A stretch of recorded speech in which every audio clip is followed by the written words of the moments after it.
Hello. Ta-da! We're back. Okay, notes. Here we are. There we Oh, go. Getting some things all situated here. hello, smart fellers. Dan says, "Hey, Dan." Hey, You're referring to all of us. Well, maybe just a couple. Who knows? Good evening, take. everybody, and welcome back to our Sunday night offering of astronomy edutainment, the Sunday night Yay. astronomy show. Yay! Yay! I'm going to miss this part. Yeah. My name is Chris Kerwin. I'm the creator of the social media channels known as Astronomy by the Bay. I'm also an amateur astronomer and a member of the RASC NB Canada. Yeah, there you go. There we go. I'd like to introduce my two co-hosts for this evening. Mr. Mike Powell from the PFO Observatory here in St. John. Hey, Mike. Hey. And Mr. Paul Lone from the Moonshadow Observatory in beautiful Hampton. Paul. Hello. And we'd like to welcome everybody from YouTube and Facebook land. Thank you so much for your support. Okay, on tonight's episode of the Sunday Night Astronomy Show. Well, what do we need to enjoy time under the night sky? Well, clear weather is number one, of course, but it also helps that to bring along some essentials like a comfy chair, maybe some extra clothing, even bug spray, nice warm drink. Optical aids, well, they generally involve binoculars and telescopes. I would suggest that everyone out there should have a pair of binoculars really to start out with, not only for observing the sky, but also for the many forms of nature that we are presented with each day. They're really good for that. We may be interested in solar, lunar, or deep sky observing or imaging, and this can present a challenge when choosing the right type of telescope. Refractors, reflectors, and the new smart scopes all offer different methods of observing. Add to that the choice of manual or go-to mounts, and the choices can quickly become overwhelming. So how many scopes do you really need? Is there a need for more than one scope? Is there one scope that can do it all? Well, tonight we're going to have a discussion around those decisions and solutions to your equipment choices. Also tonight, Final Bud will be returning with another fantastic binocular target of the week. Awesome. When you clear sky and you can see it. Yeah. Paul's going to give us another interesting Rosanna's fun fact. Yep. I do have a brief overview of what's coming up this week. I did do a few little drawings on that, and along with your wonderful photo submissions, of course, too. So let's get started then. Tonight's show and a little bit of a talk on equipment and one scope do it all. Can one scope do it all? Well, it kind of started from, what are we going to do this week? Well, it's the answer. One of the answers popped up said, "How many telescopes do you need?" It was like, how do we talk about that? Well, think about it for a second. How many telescopes do you need? Well, I know I got 20, but do I need them all? No. Do you need 20? I don't. Well, and various different types as well. It's not just like 20 reflectors or 20 refractors, right? I got a little bit of everything. And every type of mount you can imagine. I even have a Russian equatorial mount, of all things. But it is actually kind of cool. But it's something that's different. Do I need it? No. But then we started thinking, can one scope do it all? And really, I don't. It might be able to, but it's going to cost you a lot of money, for all these different accessories that you might be able to add on to something. Or, can you save a little money and buy just another piece of equipment, another type of scope to do the same thing? And we got talking about it, and of course, are you going to do photography? Or you're just going to do visual, right? Well, if you're going to do photography, you might need two types of scopes. One for a narrow field of view, like to pick out small objects like the Ring Nebula and things like that. And then maybe something with a wide field of view to take pictures of the beautiful nebulas and things that are out there. You can't get all that in one scope. Or can you? Right? Because we talked about some accessories that you might be able to add to a certain type of telescope that you can't add to other types of telescopes. Like there's something out there called a hyperstar that Paul knows about. And you can't add a hyperstar to a reflector or a refractor. You can't add it to a MACCAS, but you can add it to a SMICCAS, right? Yeah. That'll allow you to change at least focal length. Yeah. And if nothing else, but that's where the question came from. How many scopes do I need to, if you want to kind of see everything, do I need a dedicated solar scope? Well, in order to see, flares and things like that, yes. Well, that's another piece of equipment because I can't do that. Or can I just buy, like a cork eyepiece or whatever and view it that way? And then do I need a C8 or do I need a small reflector or a small refractor? Well, the C8, I can look at the Ring Nebula. It is beautiful. It's right there. You can see the center star in it and the whole works.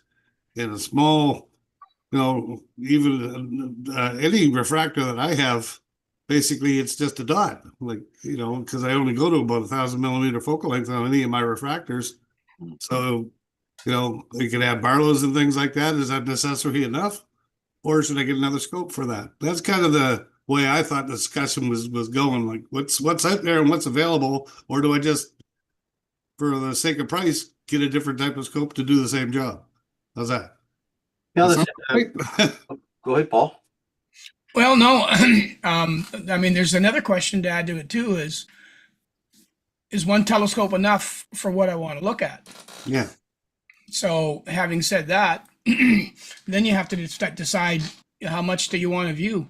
If I'm just going to be somebody who watches or looks at the sun, and that's my thing, can one scope do it?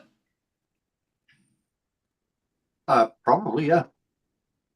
So if I wanted to look at, But you want to look at it in H alpha, or do you want to look at it in white light? that's my point. So am I going to see sunspots in H alpha? No. Well, yeah, you will. Yeah. And will I see them as detailed as I will in a white light filter? No. Hmm. If I'm out looking at the sun, I've got a telescope for white light, and then one for H alpha. Right. Yeah. There's two. Yeah. And we're starting to add up already. Yeah.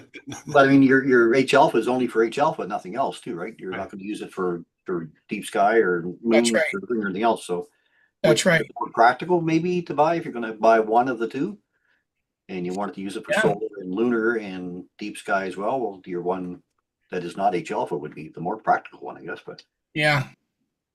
in that Yeah. case, Can you not buy a regular refractor and get an H alpha diagonal? Yeah, you can get, do I have it here?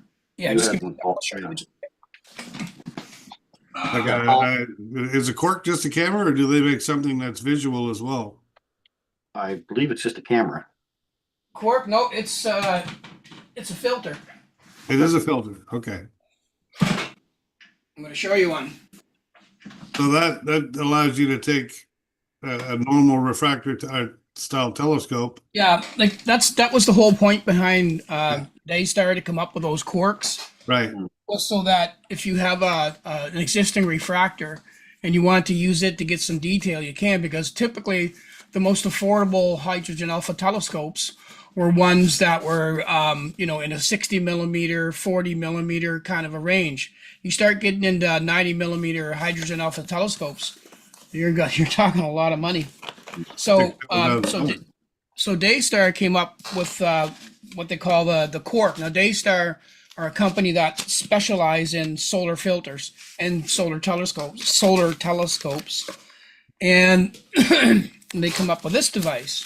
As soon as I get it out here, I should have had it prepared, but I didn't. So they have this, and there's a variety of these now. So when these first came out, this one was designed for prominences. So this is a prominence cork filter, if you will. So the range that it looks at is more centered around the prominences. But you can also get them with chromosphere. So there's a chromosphere and a prominence one. Chromosphere is more about the surface of the sun and more of its topography and looks at that kind of stuff. I think there's new ones you can get now that you can do both. But with these, there's a little tuning device on them, so you can tune in specific bandwidths that you want. And they come in with these, depending on the telescope. If you have up to a 70 millimeter telescope, you don't need an energy rejection filter. Anything above that, you need an energy rejection filter, because the more magnification that you have, the more concentrated that heat is going through. So anyway, so you just put those right on the end of them. This one has it, because this one, Mike, I used to use on your 110. 110, yeah. Yeah, Okay. and I got some amazing sun shots with that. That's the Now, filter there, Paul, on the end? uh, That's the energy filter right there in the end? yeah, right there in the very end is the Okay. energy rejection filter, which is that just screws off. Now, we Yeah. tell people not to take those sun filters and throw them in the garbage, and here you are now. That's a little different, though. They're like Yeah. 99 cents. But the nice thing about this is if you already have a refractor, then this will turn your refractor into a solar scope as well. Right. But keep in mind, they're not cheap. Yeah. Like to buy these now, these are like $1,600. Yeah. So I was going to say on the other side of the coin, you could get a 40 millimeter blunt for probably around the same price or a little less. That's right. Yeah. Yeah. But if you've got a larger scope like your 110, Yeah. like we talked about earlier, I mean, look up how much a 110 telescope is. That's a hydrogen alpha. Yeah, It's scary exactly. to death. Yeah. So And that is cool because you can still take that off and still put a white light filter on. Now your one Yeah. reflector does both jobs. Yeah, sun in the daytime, moon at night, and all that kind of stuff. Hmm. Yep. So that's one way to go at it. And of course, there's the hydrogen alpha scope itself. Chris, you've got a 40. 35, actually. Okay. Yep. I've got a 60. And the nice thing about them versus those quarks is the quarks, they're also telecentric. So that one's 4 times. So it's really, it magnifies a lot. So Yeah. I can't get the whole disc on that quark.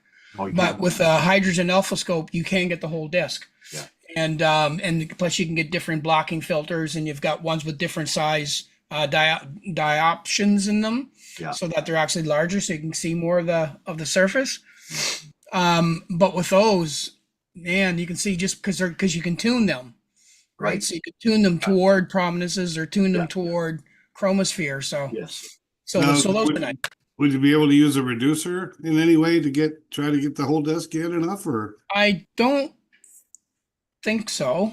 just one of those questions, right? To say, Yeah, I don't. That's a good question. I've never considered it because I wanted to get in and see the prominence. yeah. Because when you're trying to image the prominence, if you look at some of Robert Gadet's stuff, some of his he zooms in on.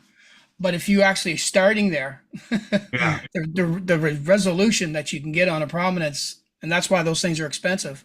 But the resolution and the clarity and the detail you can get on a prominence using that versus just a 40 millimeter that you're taking the photo and then you're trying to blow it up, right? Right. So, But anyway. But when you're doing that, when you're doing outreach, like in my case, when I'm offering outreach for the sun, I'll have the H alpha and my little small 72 refractor beside it. mhm. I'll give a chance for somebody to have a look at the sun in H alpha and then have a look at it in white light. And the white light one's easy because you just look for a big white. So even in that case, so people are looking and saying, well, what am I seeing? It's just a great big white. That's what you're looking at. You're looking at the sun. Yeah, Yeah, but you have to kind of make it smaller so that they can see that it's actually a ball in there. yeah.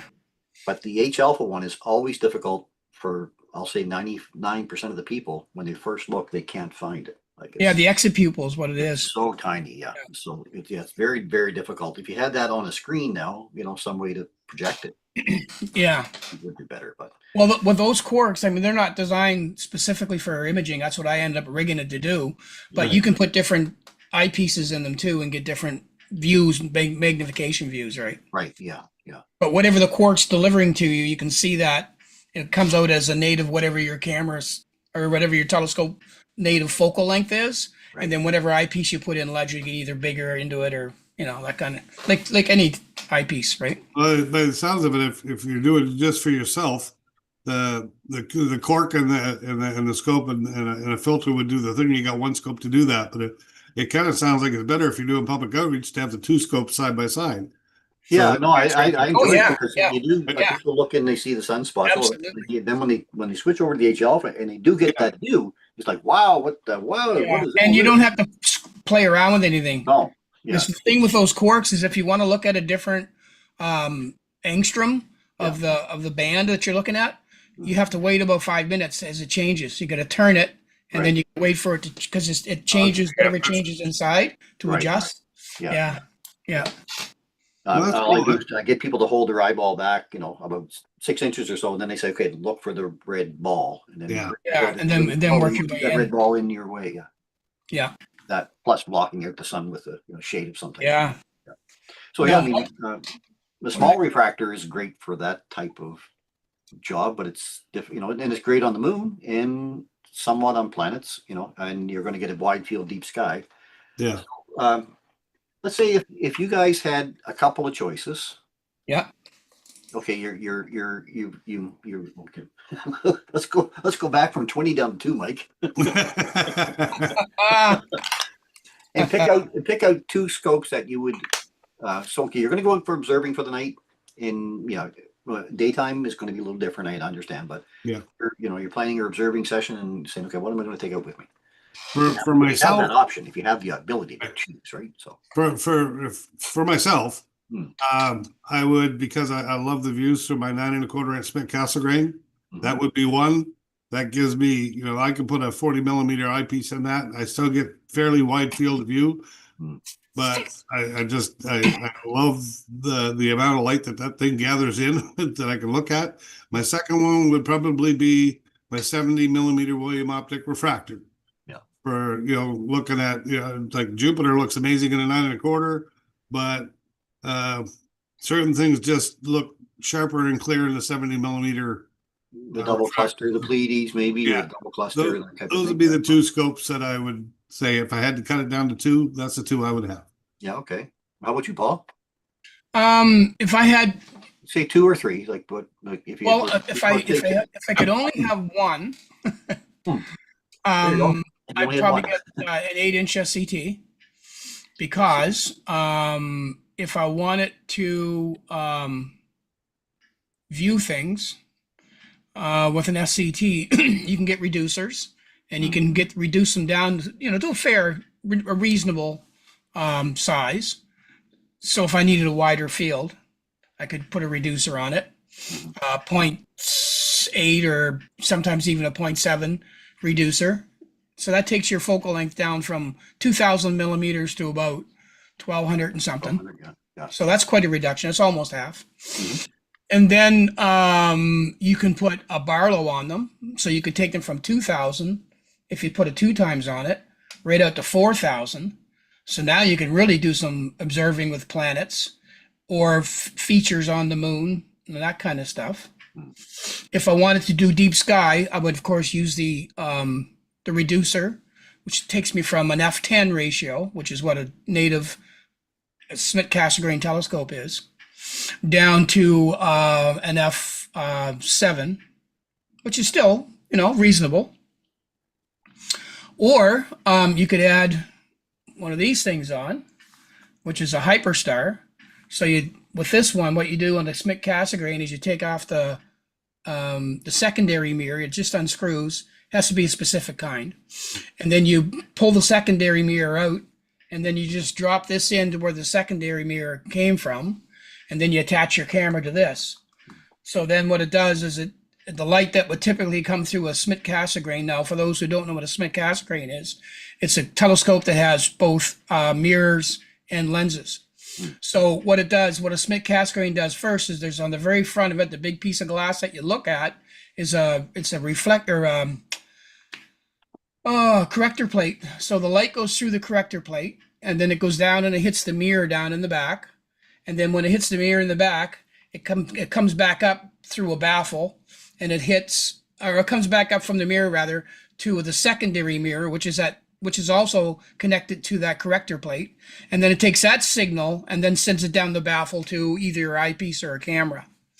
When you put one of these on, it takes the baffle part and all that stuff out of the equation. So all that happens is the light's coming through the corrector plate, hits the mirror, and from the mirror right back up into this. So it takes your F ratio from F10 down to F2. So, that is like lightning fast at F2, but it takes a 2,000 millimeter telescope down to 435 millimeters.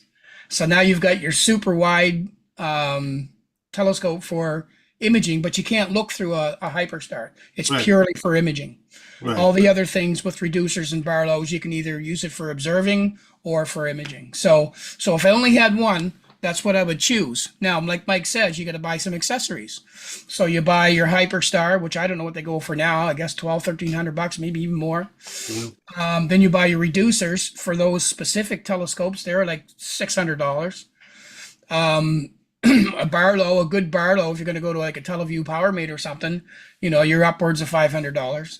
So, but your total investment, I don't know what those scopes go for now. I'm going to guess around 2 grand.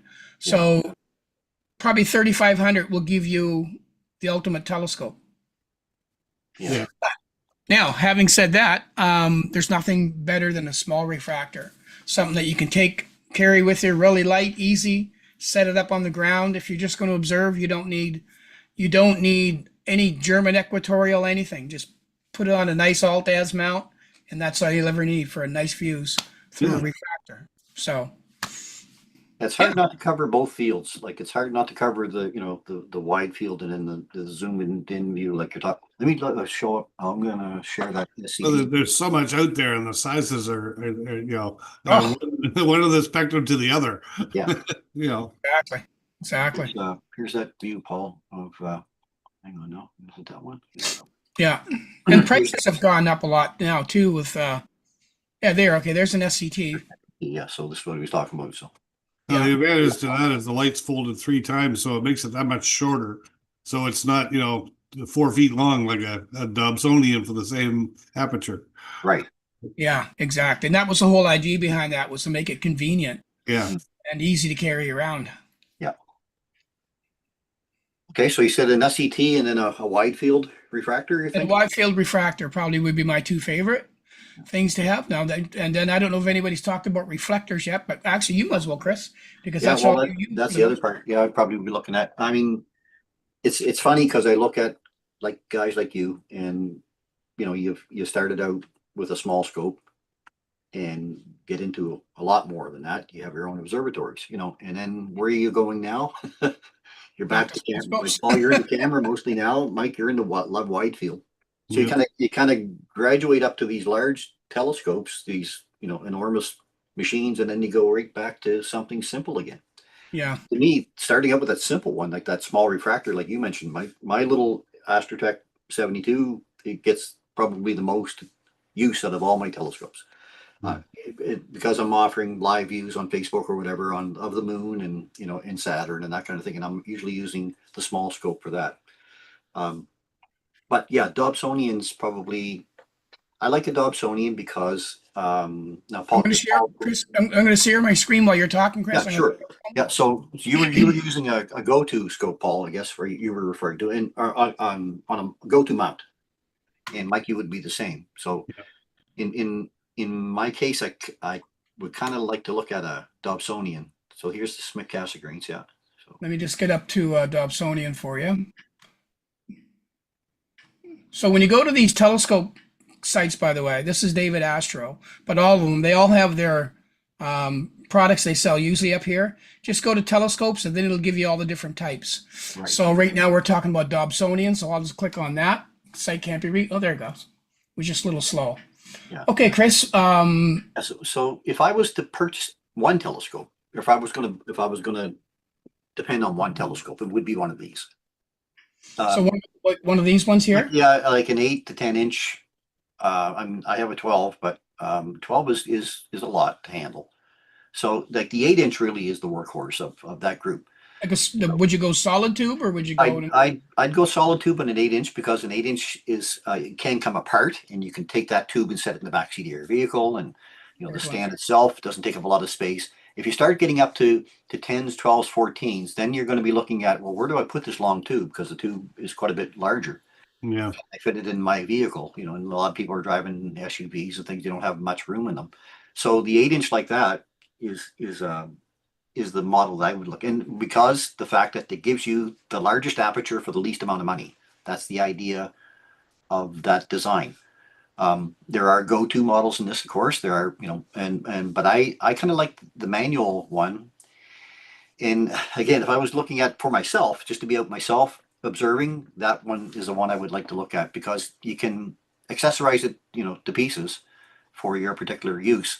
But you can also, in this case here, they have the star sense on it, so you can actually find the objects in the sky using a pad or an app, basically, where your phone attaches to the telescope, and it allows you, it gives you help to try to find objects in the sky. It's not as hard as it seems once you get out doing it a number of times, right?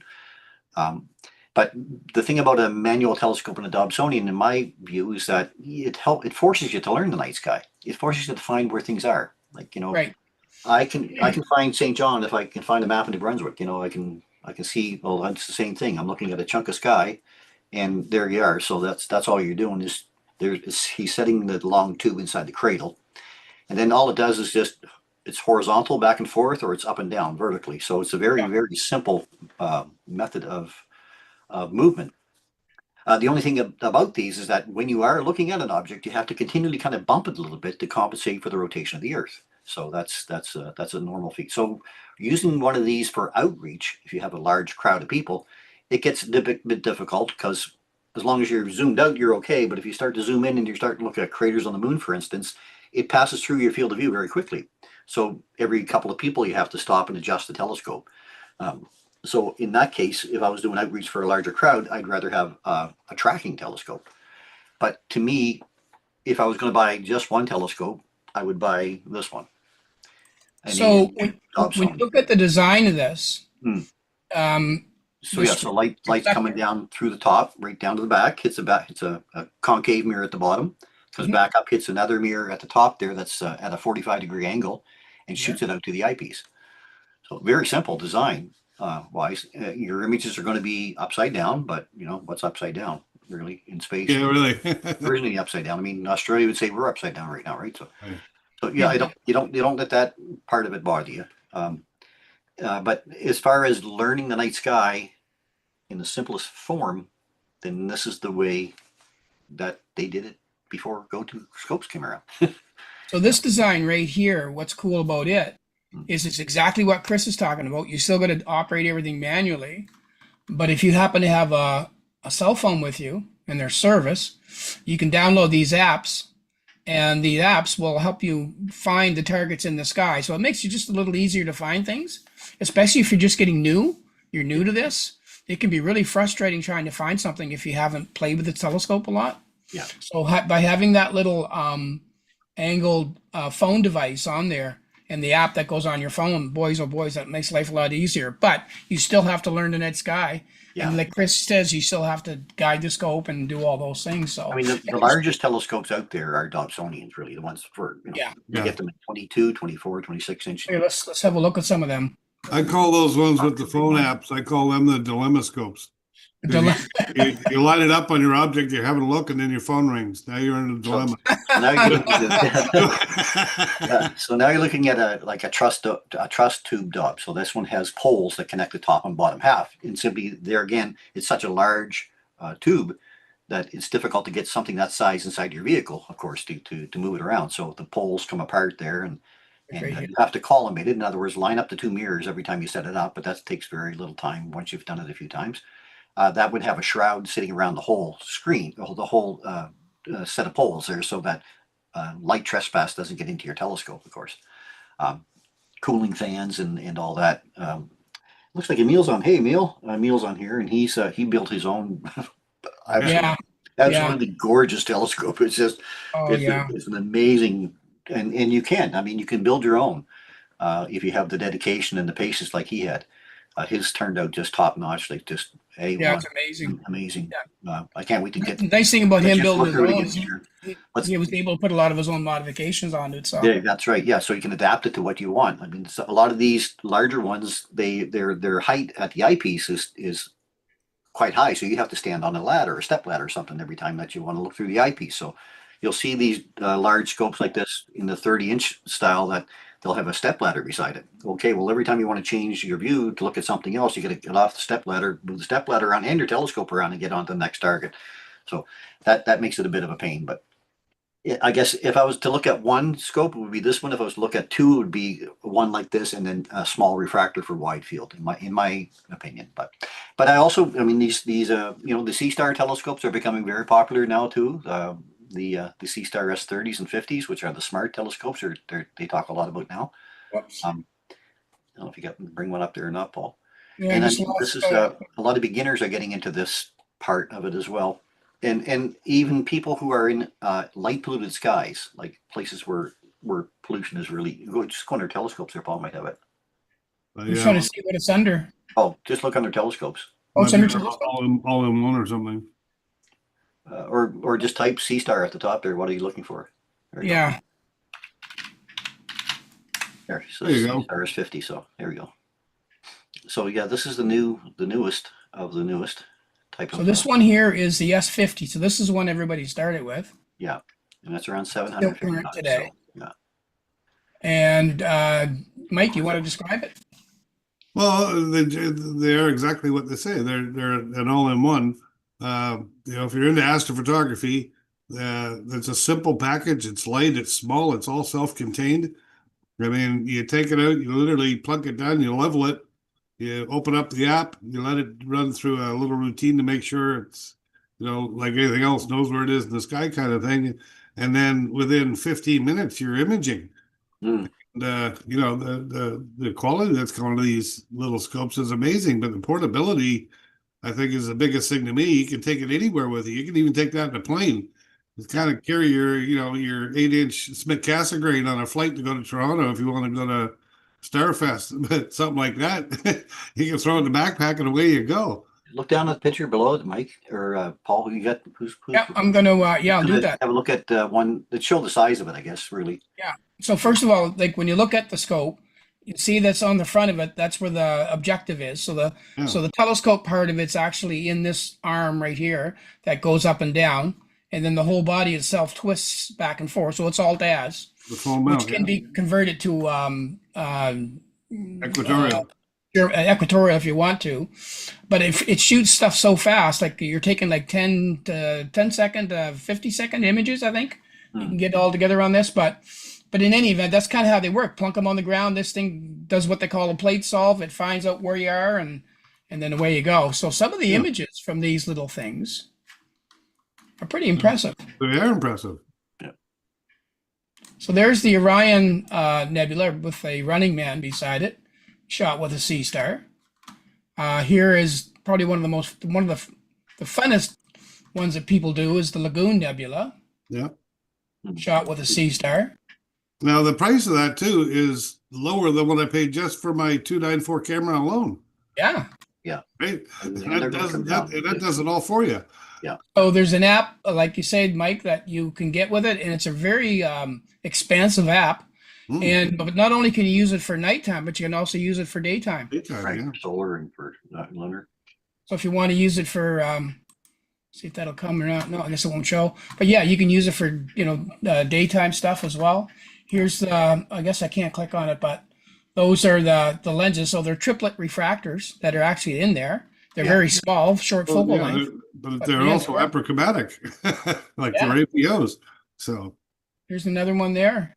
So this is from the C Star 30. Yeah. So it's got this particular one's got quite a bit wider field of view than the 50 does, but that's why they made it, because they wanted a wider field of view.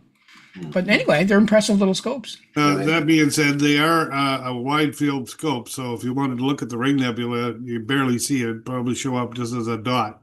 Yeah. So, Yeah. and I got a Sharp SAR 61 that would do the same thing. That's good, Paul. If I look through it, all I'm going to see is a dot. Yeah. What's that, Chris? You can jump out of that for now. Okay. We're at 35, but I just want to finally, there's Andrew's on here, and he says, my mead is great, but it takes too long to set up, and I've never gotten comfortable with it. There's the thing, Andrew. YouTube is your best friend, really, when you want to try to learn about something like that. You wouldn't believe what's out there for videos on equipment. It's just amazing. Everything that you want to learn. You don't have to go to school anymore. Just go to YouTube. But but he did mention, that it's difficult to set up, and that's the whole thing. Which scope is best for you? The one that's going to be easiest to set up, because you're not going to mind taking it out for a few minutes, taking a look at the moon, or spending a half hour. Look, I've only got a half hour, and it's going to take me 45 minutes to set that up, or 20 minutes to set up. I'm not going to bother. If it's simplified, then you're going to use it a lot more often. And that's the best scope for you, the one that you use the most. For me, it is that refractor that I use the most, or a DOM, because they're the easiest to set up and easiest to get moving with, right? Yeah, for me, it's my 6SE. That's I basically grab it and go. Star Party, different night, you're taking along a lot of equipment, because you might have 2 or 3 or 400 people passing by looking through your scope. So you want something that's going to track across the sky. You know, you're on Saturn. Okay, next. Okay, next. Oh, you know, that's a whole different story. We're talking about something here that, you know, that might be Well, for personal use, not, yeah, not exactly, for our for personal reach. use, right? So anyway, that's a real rough talk over it, but I Well, think I guess it comes down to, can one scope do it all? I guess the answer is no. no, Right. you're right. One can't, but I mean, you can get close. You can get very close, yes. Yeah. Yeah. And again, it's, you know, do you want wide field versus something that you're going to zoom in with? And really, you probably would end up with one of each of those type. If you get serious about it and want to get in that part of it. Yeah. Again, Yeah. even with the sea stars, I mean, those are considered a beginner telescope, but they're also for intermediates, and they're very quick and easy to set up. That's the other thing about them. So I think that's the whole key. The easier it is to set up, the more often you're going to get to use Yeah. it. I think. Yeah. Well, I think that's what the Sea Star has done, or I shouldn't. We keep saying Sea Star because that's what we see around us. But the smart telescopes is they've taken all that major learning curve and all that huge expense for the average person and made it accessible. Right. Very much so, yeah. And then if you want to get into higher resolution imaging, then you can decide, okay, I like this. I want more. Well, then it's like a camera or your telescope. Once you've gotten to the maximum that your telescope or camera can do and you need more, then you know it's time to change up. But if you start with that thing and that's all you ever want to do, well, then you haven't spent too much money. And that's how you get 20. You change up. Yeah, now you got to buy a whole garage to put them in. Right, yeah. Neil says to be fair, disadvantage with Dob is lack of tracking for sure, but you do get used to nudging it really quick for sure. And also, not everyone has the patience to learn the night sky and use charts, but the ones with the phone attachments can help with that for sure. Yeah.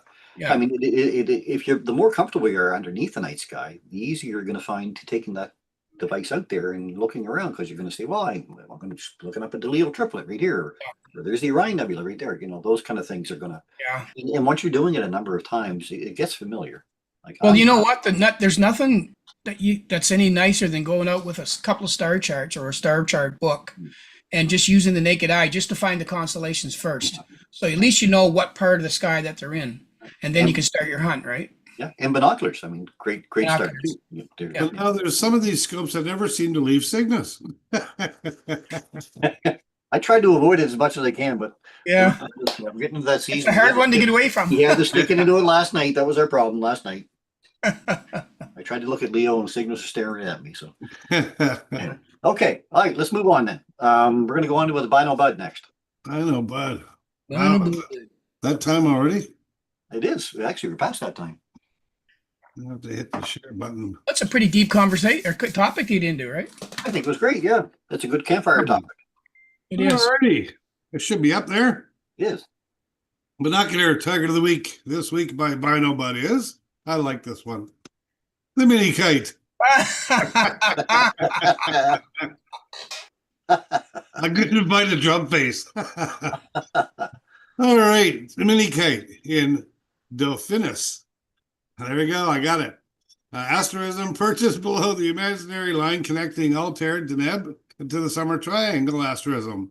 The summer triangle asterism shines far more brightly than the mini kite asterism because of its dimmer stars. But a fun fact is, the large kite, right, is being considered the constellation of Pleiades.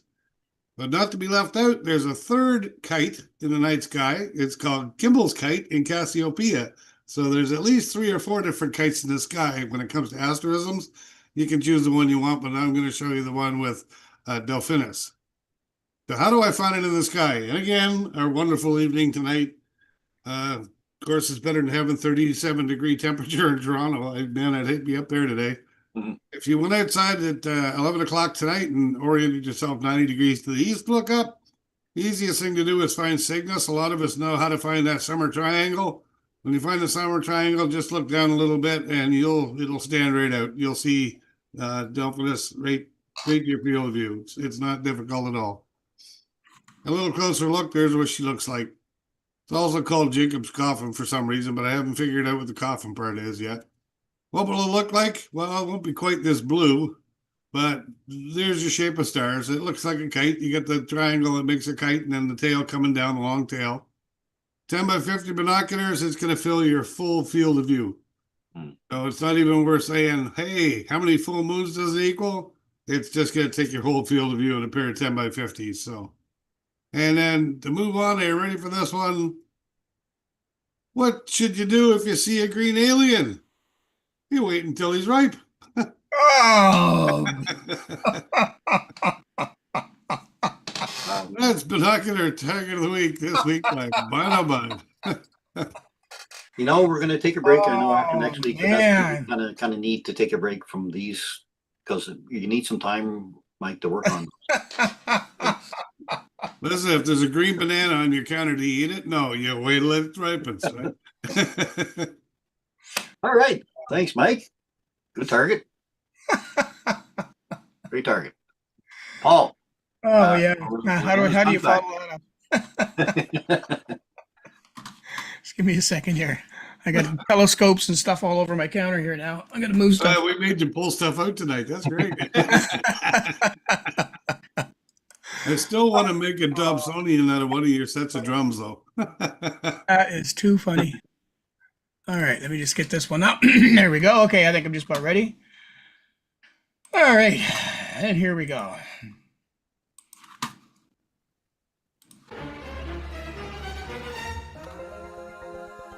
Rosanna's Fun Fact.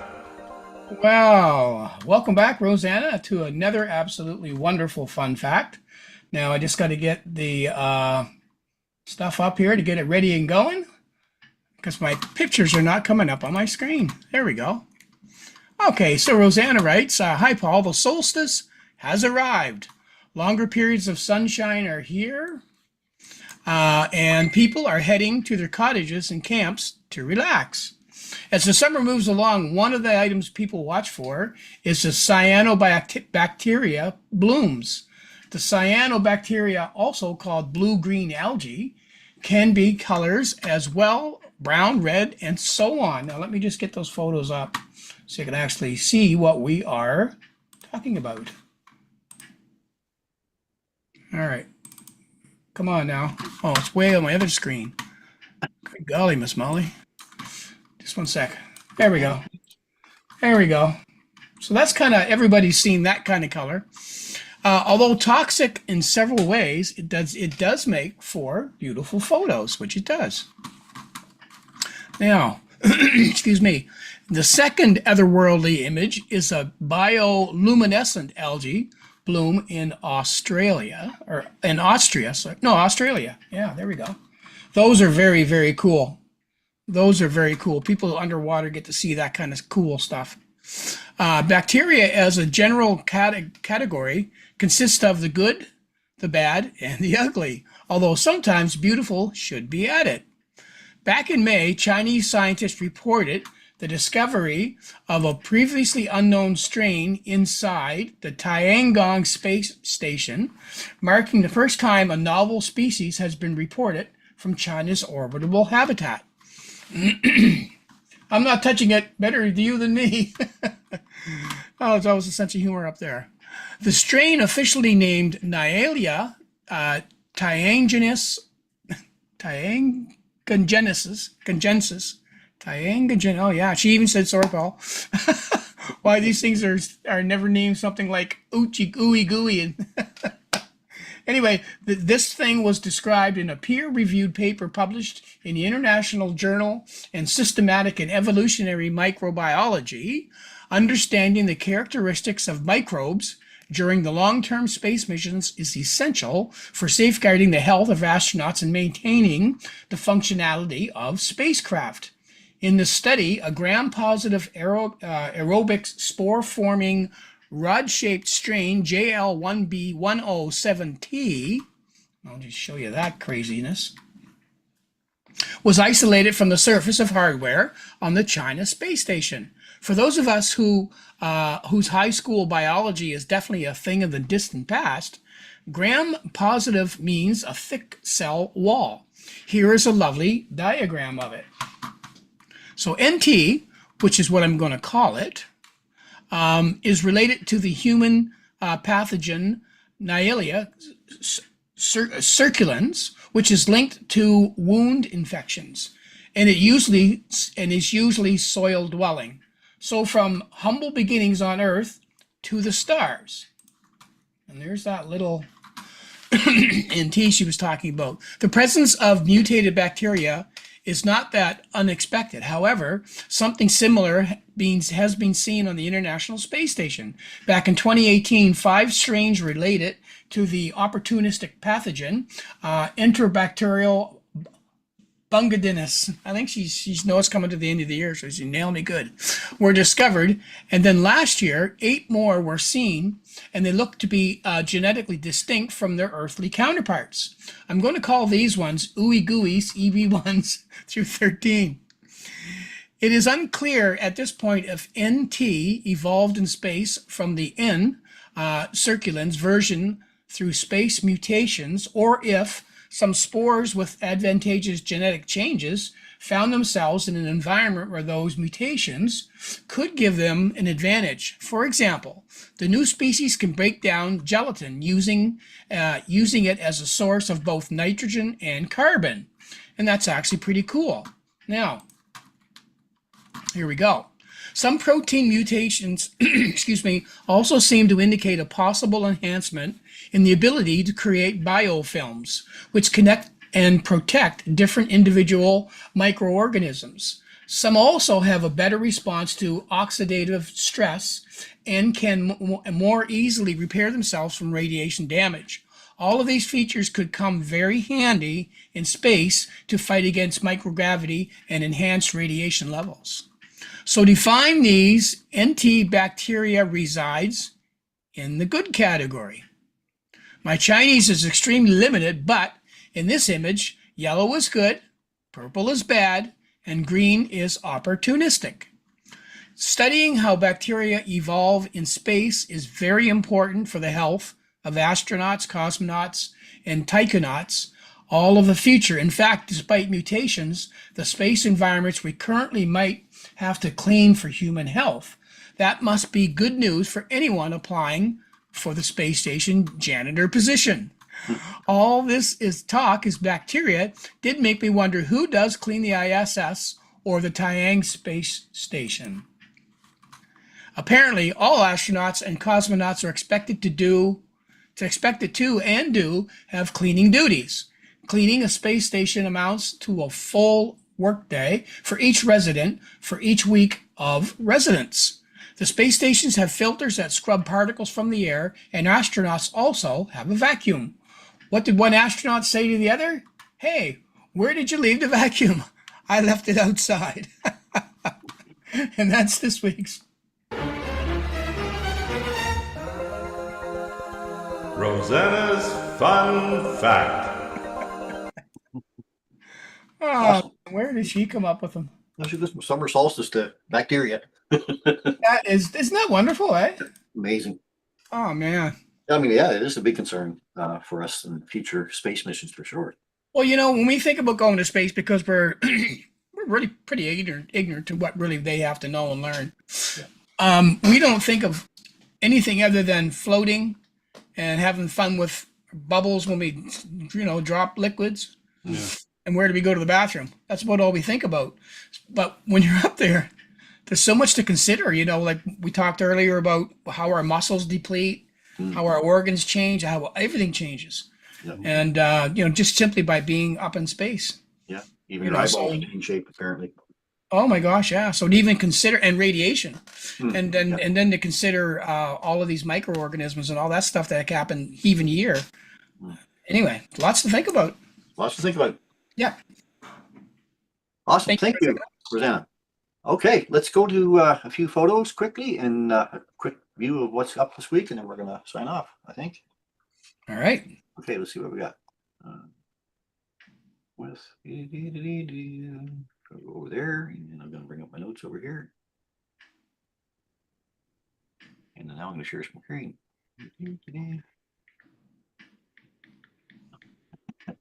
Okay, Mike. All right, we got a few photos up here. Yes, good. Yeah. Okay. This one's from Jennifer LG. Jennifer says, "Hi, Chris. With the interminable. There we go. Gray night skies we have had lately. I have been reprocessing some objects I imaged last year. Now attached are photos of the Cocoon Nebula. I see 5146, and we also have the ghost of Cassiopeia. This one, sir. nice, huh? Ooh. And the Soul Nebula. That's not the soul. Oh, Lips sorry. and a pair of lips. Crescent Nebula. No. No, Oh, okay. no. Crescent Nebula was the first one. Crescent Nebula was the first one. Okay, well, I got them in the wrong order. That's a crescent right there. Yeah, there we go. Yeah.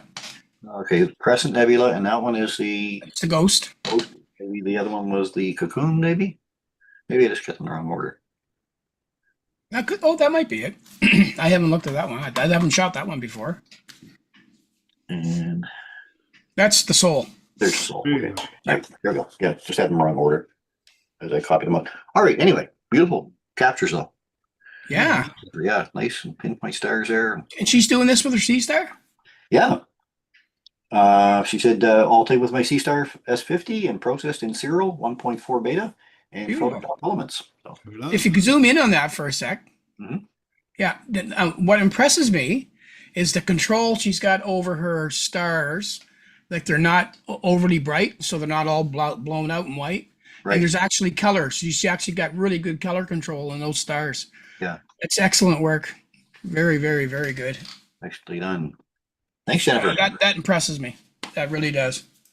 Wow. Awesome. All right. I'm going to go to Kathy Adams, Capture Here of the Sun on June 16th. Lots of sunspots lately. Yes, Yeah. indeed. 4114 there. That one didn't. I mean, it had a couple of X flares, I guess, and the CMEs were created, but they kind of went north. So there's another big one, I think, coming around right now. So we're going to have another crack at it soon. And actually, we've got some coronal holes going on right now too. So there is some solar wind approaching us. So there can also be aurora caused by coronal holes, which are basically areas that are stripped back and allowing lots of solar wind to escape. So, yeah, so that's those two. Thank you, Kathy. Yeah, very nice. Robert Gadet got this one of M13.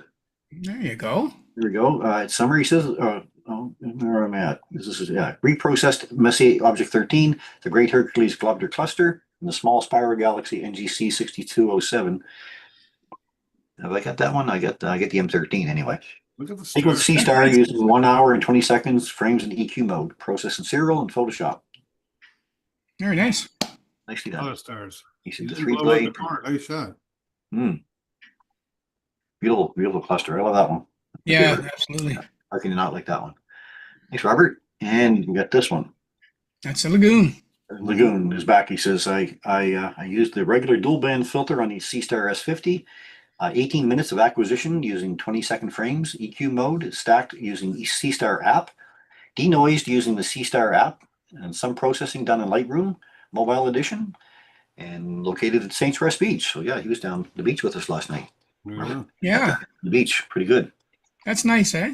Yeah, nice job, Robert. And then Christian Benoit with his M13. But you should, he said, with some complications, this is the result. So, Another Very nice. Yep.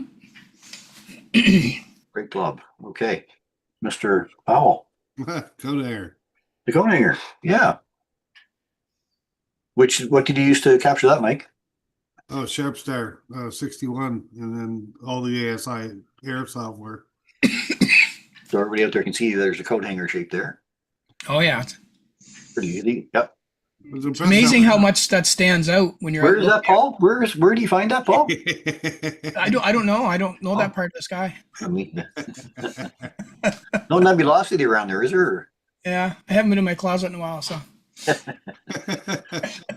All right, well, thanks everybody. If you have any photos you'd like to send in, I'm going to get to that in a minute here. Maybe it is later. Yeah, you can send them into astronomybythebay@gmail.com. Maybe I didn't have that one captured. Oh, well, anyway, let's move on. yeah. Tomorrow This is coming up, eh? is coming up. Is this tomorrow? Oh, wait, Ladies? no, this isn't tomorrow. Hang on. Are these in the right order? Yeah, looking east northeast tomorrow at 4:30 in the morning. Yeah, the Pleiades. Yeah, in the morning sky. Wow. Yeah, so Venus and the Pleiades clustered together. And Venus, yeah, Venus, the moon was right up beside Venus this morning. So anybody who was out early this morning, I did have someone that sent me a message said they caught it, but And the moon's crescent like that? yeah, just Oh man, what a present. picture that would be. It's new on the 25th. Yeah, my sister Couple of saw the moon and days. Venus together. Yeah, I mean you would be able to get that too because that wouldn't be very bright, right? Yeah. No, that's what I mean. Like that would be awesome. Yeah, Wow. very close. It'd be a nice That's shot. tomorrow. I don't know what the weather's like tomorrow.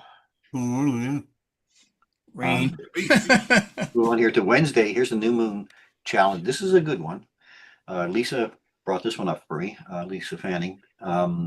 Wednesday evening, new moon challenge. Now the new moon is at 7:31 in the morning, and the moon sets at 10:10. So it'll be 15, Only 15 gives you hours 15 old. hours, less than 15-hour moon. So that's a tough one. That's Ooh, a tough one.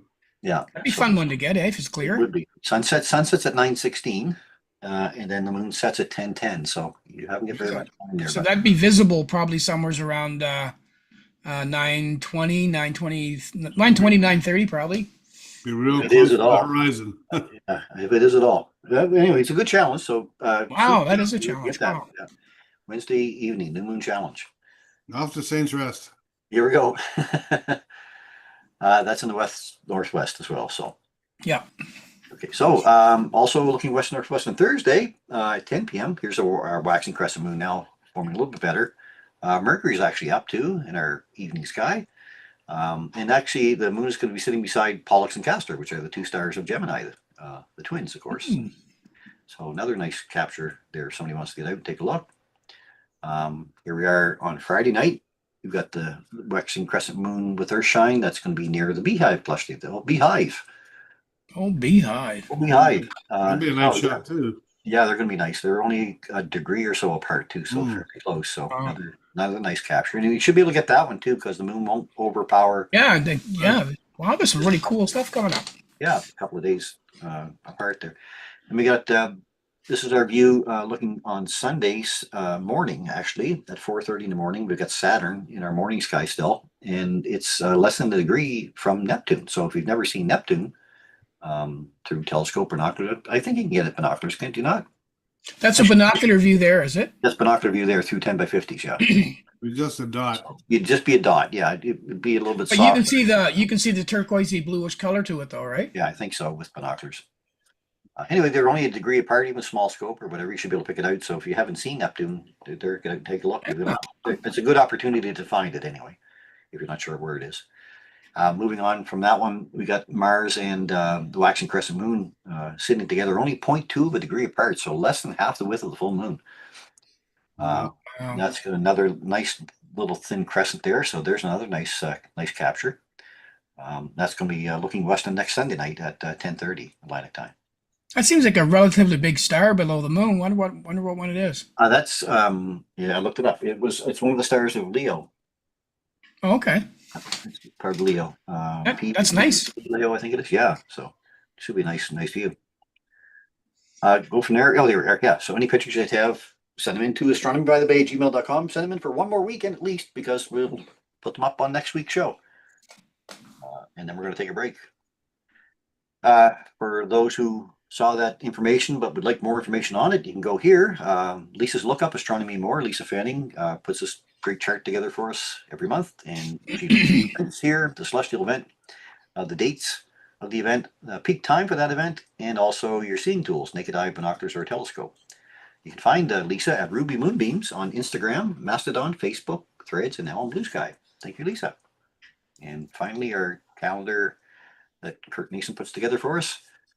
This is our 6-week calendar. Of course, we're getting into July here now. So here we are in our last week. There's the new moon, moon between Mercury and Pollux. So he does list these events on here, quite well. So everything is in there that you want to get out and take a look at. So you can find that calendar at sjastronomy.ca if you want to download it. And I think that's about it. You get out of that part. Get out of that part. Get out of this part. And punch yourselves for a second there so I can get our clothes. Looks like a box of chocolates. Yummy.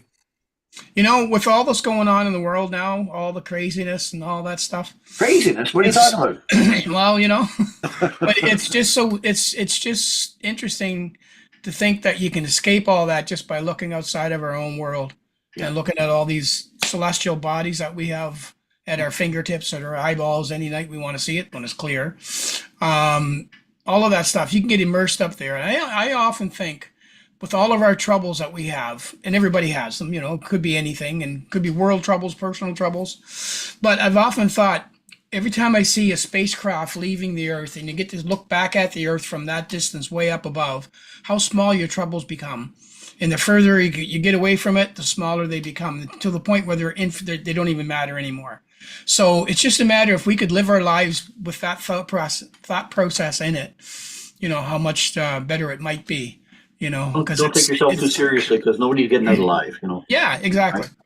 Exactly. Yeah, it's that idea. I mean, get yourself underneath the night sky and just sit there in a chair and just look up, and if you have binoculars, great. If you don't have them, just stare at the Milky Way, and Yeah. picture yourself that, you know, you understand you're riding around one star that's one of the 400 billion stars in our galaxy out of 2 trillion galaxies. You know, like, your problems are really very minimal. Oh.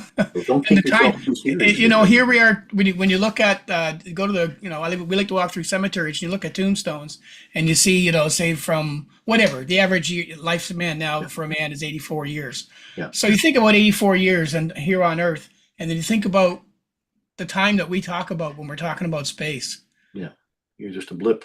Yeah. Isn't that something to me, that's marvelous. It's just, Yeah. you know, It's taken this long for us to have a species that can actually look back and appreciate where they came from. yeah, So that's the thing about the universe. But yeah, it- absolutely. we're nothing to the universe. It doesn't. We don't matter to it. You know. I hope if there's aliens out there, they're not like us. Yeah. So, at least maybe they got some better jokes, Mike. That'd be a good thing. Okay. Well, that's our show. You know what? Whitley That's our Ripens. show. That's our show for this evening. We hope you enjoyed the program tonight. Now, next week, as we mentioned, it will be our final episode before our summer break. We're going to come back again probably mid-September. We've got some, you know, star parties coming up. Hopefully, more evenings that are going to be getting a little bit darker sooner. Already, we're losing a couple of seconds there already. So yeah, here we go. Yeah. But anyway, we've got a summer coming up. We'd like to all enjoy and hope to see you out at the telescope and stuff. So next week will be our final show for a little bit.